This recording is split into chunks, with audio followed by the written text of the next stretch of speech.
வணக்கம் முத்துக்குமார். நம்ம தமிழ் சேனலை சப்ஸ்கிரைப் பண்ணுற அனைவருக்கும் என்னுடைய மனமார்ந்த நன்றி. எனக்கு ஆதரவாக இருக்கக்கூடிய அனைத்து நண்பர்களுக்கும் என்னுடைய மனமார்ந்த நன்றி. இப்போ வந்து நம்ம டெக்னிக்கல்ஸ் வந்து பார்க்க போகிறோம். அதாவது நிஃப்டியோட லெவல் பையிங்கில் இருக்கா செல்லிங்கில் இருக்கா அப்படின்றத வந்து நம்ம investing.com யூஸ் பண்ணி பார்க்க போகிறோம்.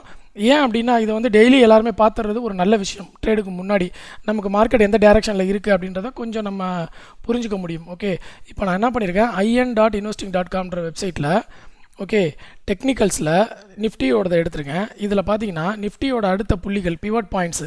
நீங்கள் பிவட் பாயிண்ட்டுக்காக மற்ற ஸ்டாக்குகளை போகணும் இல்லை இண்டிகேட்டர் அப்ளை பண்ணணும் அப்படின்ற அவசியமே இல்லை. எல்லாமே ஃப்ரீ investing.comல. ஓகேங்களா, classic pivot point, Fibonacci pivot point, Camarilla pivot point, Woodie, DeMark எல்லாமே கொடுத்துருக்காங்க. ஓகே, இதில் வந்து டெக்னிக்கல் இண்டிகேட்டர்ஸில் அவங்க வந்து 13 இண்டிகேட்டர்ஸ் கொடுத்துருக்காங்க இல்லையா, மொத்தம் ஒரு 8 இண்டிகேட்டர்ஸ் கொடுத்துருக்காங்க. இதில் 8 இல்லை 13 கிட்ட கொடுத்துருக்காங்க. அது இல்லாமல் மூவிங் ஆவரேஜஸில் 6 டைப் ஆஃப் மூவிங் ஆவரேஜஸ். அதாவது moving average 5, moving average 10, moving average 20, 50, 100, 200. இதில் இன்றைக்கி பார்த்தீங்கன்னா பையிங்க்கு 6, செல்லிங்க்கு 6 இருக்குது. ஓகே, இது ரெண்டுமே வந்து simple exponential moving average,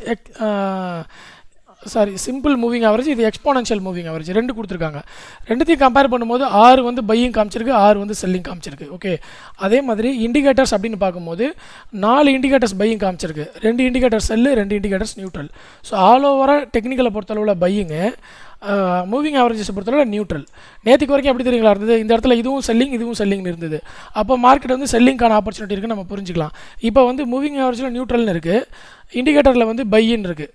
okay, அதுவும் 2 நியூட்ரல் இருக்குது. இது ரெண்டும் செல்லிங் வந்துருச்சுன்னு வச்சுக்கோங்களா, அப்புறம் இதுவும் மொத்தமாக நியூட்ரல் ஆகிடும். ஸோ அப்போ நாளைக்கு மார்க்கெட் எப்படி இருக்குன்னா பையிங் சைடு போதா இல்லை செல்லிங் சைடு போதா அப்படின்றது நம்ம பொறுத்து இருந்து பார்க்கணும். நமக்கு பையிங் சைடு கன்ஃபர்மேஷன் வந்தால் மட்டும் தான் போகணும், இல்லைனா பையிங் சைடு போகக்கூடாது. ஓகே, மார்க்கெட் வந்து நியூட்ரலில் இருக்குது மூவிங் ஆவரேஜை பொறுத்தளவில்.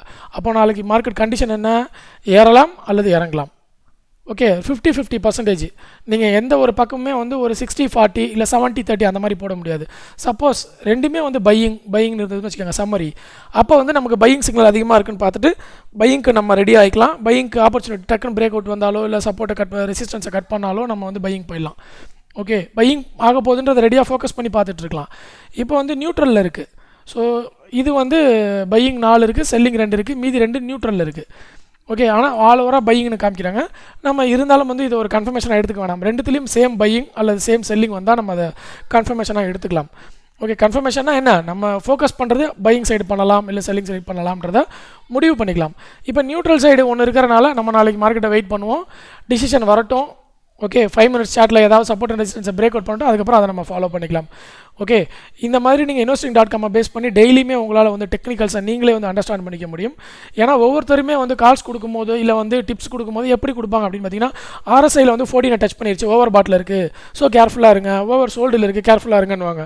நம்ம அதை பார்த்து தெரிஞ்சுக்கிறது இங்கே வந்து ஒரே ஒரு பேஜ் தான். இந்த ஒரு வெப் பேஜில் வந்து நமக்கு எல்லாமே கிடச்சிரும். இல்லை இண்டிவிஜுவலாக உங்களுக்கு தெரியணும்னு வச்சுக்கோங்க, RSIயில் மட்டும் என்ன இருக்குது, ADX இண்டிகேட்டரில் மட்டும் என்ன இருக்குன்னா அதையும் நீங்கள் பார்த்துக்கலாம். ADXயில் மட்டும் நியூட்ரல் இருக்குது, MACD செல்லிங் சிக்னலில் இருக்குது, அல்டிமேட்டர் ஆசிலேட்டர் பையிங்கில் இருக்குது, RSI நியூட்ரலில் இருக்குது. இப்படி நீங்கள் இண்டிவிஜுவலாக பார்த்து அதை பேஸ் பண்ணி நீங்கள் வந்து காம்பினேஷன் பேஸ் பண்ணி டிசிஷன் எடுக்கலாம். ஓகே, ஸோ இந்த வீடியோவில் உங்களுக்கு பயனுள்ள தகவல் கிடச்சிருந்துச்சுன்னா கண்டிப்பாக லைக் பட்டன் ப்ரெஸ் பண்ணுங்கள், நம்ம சேனலை சப்ஸ்கிரைப் பண்ணுங்கள், பாசிட்டிவ் கமெண்ட் எது இருந்தாலும் கொடுங்க. நன்றி, வணக்கம்.